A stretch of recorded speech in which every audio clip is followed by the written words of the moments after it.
Kejari Labuhan Batu Selatan serahkan tersangka dan barang bukti tahap 2 kasus dugaan korupsi Bansos Dinsos 2024. Global Expos TV Kabupaten Labuhan Batu Selatan, Sumatera Utara. Kejaksaan Negeri Labuhan Batu Selatan kembali melanjutkan proses hukum dalam perkara dugaan tindak pidana korupsi pengadaan dan penyaluran bantuan sosial yang dikelola Dinas Sosial Kabupaten Labuhan Batu Selatan tahun anggaran 2024. Pada Kamis, tanggal 16 Juli tahun 2026, penyidik resmi menyerahkan seorang tersangka beserta barang bukti atau tahap 2 kepada Jaksa Penuntut Umum atau JPU. Penyerahan tersangka dan barang bukti tersebut berlangsung di kantor Kejaksaan Negeri Labuhan Batu Selatan, Kecamatan Kota Pinang, Kabupaten Labuhan Batu Selatan. Tahap 2 ini dilakukan setelah penyidik menyatakan berkas perkara telah lengkap untuk dilanjutkan ke proses penuntutan di pengadilan. Tersangka yang diserahkan berinisial YML 31 tahun, warga Desa Tanjung Medan, Kecamatan Kampung Rakyat, Kabupaten Labuhan Batu Selatan. Perkara ini berkaitan dengan dugaan tindak pidana korupsi dalam kegiatan pengadaan dan penyaluran bantuan rehabilitasi sosial penyandang masalah kesejahteraan sosial atau PMKS selain korban HIV atau AIDS dan nafsa di luar panti sosial, serta fasilitasi bantuan sosial kesejahteraan keluarga yang dikelola Dinas Sosial Kabupaten Labuhan Batu Selatan pada tahun anggaran 2024. Berdasarkan hasil penyidikan, aparat penegak hukum menduga terdapat sejumlah penyimpangan dalam pelaksanaan kegiatan tersebut. Di antaranya, dugaan ketidaksesuaian data penerima bantuan, kegiatan yang diduga tidak dilaksanakan namun anggarannya tetap dicairkan melalui dokumen yang diduga fiktif, serta dugaan penggelembungan atau markup harga pada sejumlah kegiatan rehabilitasi sosial. Dugaan penyimpangan tersebut, berdasarkan laporan hasil audit perhitungan kerugian keuangan negara yang dilakukan Kantor Akuntan Publik, Kap Ripka Areta dan rekan melalui surat nomor 00053-2.1349 atau AL-02-87-1-11 Romawi 2025, mengakibatkan dugaan kerugian keuangan negara sebesar Rp1.903.371.836. Dalam perkara ini, tersangka disangkakan melanggar ketentuan pasal 603 junto pasal 20 huruf C Undang-Undang Nomor 1 Tahun 2023 tentang Kitab Undang-Undang Hukum Pidana sebagaimana disesuaikan dengan Undang-Undang Nomor 1 Tahun 2026, junto pasal 18 Undang-Undang Nomor 31 Tahun 1999 tentang Pemberantasan Tindak Pidana Korupsi sebagaimana telah diubah dengan Undang-Undang Nomor 20 Tahun 2001. Subsidiar, tersangka juga disangkakan pasal 604 dengan ketentuan hukum yang sama. Kepala Kejaksaan Negeri Labuhan Batu Selatan melalui Kasih Intelijen Oloan Sinaga SHMH, dalam keterangan pers menyampaikan bahwa YML merupakan tersangka ke-6 yang telah menjalani proses tahap 2. Sebelumnya, 5 tersangka lain telah lebih dahulu diserahkan kepada Jaksa Penuntut Umum. Dari total 7 orang yang sebelumnya ditetapkan sebagai tersangka, 1 orang telah meninggal dunia.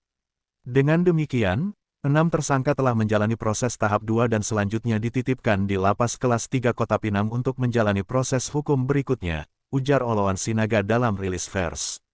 Berdasarkan surat perintah penahanan Kepala Kejaksaan Negeri Labuhan Batu Selatan tertanggal 16 Juli tahun 2026, tersangka YML ditahan selama 20 hari ke depan dan dititipkan di Lapas Kelas 3 Kota Pinang. Selanjutnya, Jaksa Penuntut Umum akan menyusun surat dakwaan dan melengkapi administrasi perkara sebelum melimpahkan berkas ke Pengadilan Tindak Pidana Korupsi pada Pengadilan Negeri Medan untuk disidangkan sesuai ketentuan hukum yang berlaku. Kejaksaan Negeri Labuhan Batu Selatan menegaskan bahwa langkah tersebut merupakan bagian dari komitmen institusi dalam penegakan hukum serta pemberantasan tindak pidana korupsi di Kabupaten Labuhan Batu Selatan. Perlu ditegaskan, seluruh pihak yang telah ditetapkan sebagai tersangka tetap memiliki hak untuk memperoleh proses hukum yang adil. Status tersangka bukan merupakan putusan bersalah, dan pembuktian akhir menjadi kewenangan majelis hakim melalui persidangan yang berkekuatan hukum tetap. Sahabat-sahabat setia, Global Expos TV semua, yang ada dimanapun Anda berada. Agar jangan sampai lupa, channel YouTube Global Expos TV, supaya update terus, like, komen, share, dan subscribe, agar jangan sampai ketinggalan berita-berita dan isu-isu terkini yang ada di Indonesia, tercepat, akurat, tajam, dan terpercaya. Laporan Kepala Perwakilan Global Expos TV, Provinsi Sumatera Utara, Kabupaten Labuhan Batu Selatan. Haji Mirwan Hasibuan, dari Kabupaten Labuhan Batu Selatan, mengabarkan. Dapat kami menjelaskan bahwa kegiatan pada hari ini telah dilakukan proses penyerahan tersangka dan barang bukti terhadap tersangka ke-6 dari 7 tersangka yang telah ditetapkan dan 1 orang telah meninggal dunia, dan terhadap tersangka ke-6 dilakukan proses penyerahan tersangka dan barang bukti dari penyidik kepada penuntut umum di Kejaksaan Negeri Labuhan Batu Selatan. Dan sebelumnya telah dilakukan juga proses tahap 2 penyerahan tersangka dan barang bukti ke 5 tersangka di hari sebelumnya. Dan dapat kami jelaskan pada hari ini terhadap tersangka ke-6 adalah tersangka dengan inisial IMR, dan dalam perkara ini telah dilaksanakan dan diserahkan ke penuntut umum terkait dengan perkara tindak pidana korupsi terkait dengan bantuan sosial di Dinas Sosial tahun anggaran 2024. Dalam perkara ini oleh penyidik Kejaksaan Negeri Labuhan Batu Selatan, akibat dari perbuatan para tersangka telah menimbulkan kerugian keuangan negara lebih kurang 1,9 miliar. Setelah proses tahap 2 oleh penuntut umum dilakukan penahanan terhadap tersangka berdasarkan surat perintah penahanan dari Kepala Kejaksaan Negeri Labuhan Batu Selatan untuk 20 hari ke depan. Dan terhadap tersangka tersebut dilakukan penitipan di lapas kelas 3 Kota Pinang untuk 20 hari ke depan. Dan segera setelah ini Kejaksaan Negeri Labuhan Batu Selatan juga akan melalui penuntut umum akan menyiapkan administrasi dan surat dakwaan untuk melimpahkan perkara tersebut ke Pengadilan Negeri Medan untuk segera dilakukan proses penuntutan dan kepastian hukum. Ini yang bisa kami jelaskan malam. Terima kasih. Selamat malam.